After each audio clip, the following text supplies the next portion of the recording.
Quelques biblistes attribuent la lettre de Pierre à l'apôtre Pierre, peu avant sa mort, vers 64 après Jésus-Christ. Cependant, à cause du style et des idées développées, la plupart en font un écrit rédigé par un disciple au début du IIe siècle en hommage à la personne de Pierre. Quoi qu'il en soit, c'est la venue du Seigneur qui est au cœur de la lettre.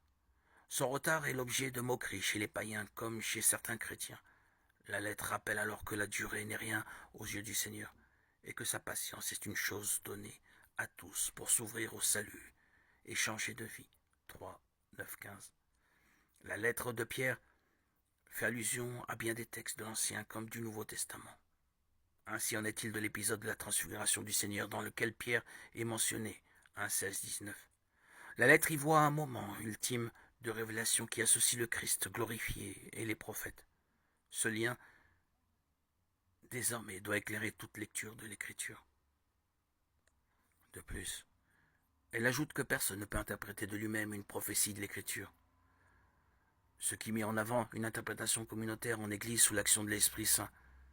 Pierre le rappelle à la fin de la lettre à propos des textes de Paul 3, 14, 16.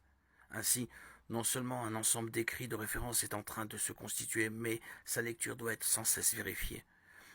Au milieu du IIe siècle, le théologien Justin de Naplouse témoignera que dans l'assemblée du dimanche, on lit les mémoires des apôtres et les écrits des prophètes, autrement dit, le Nouveau et l'Ancien Testament.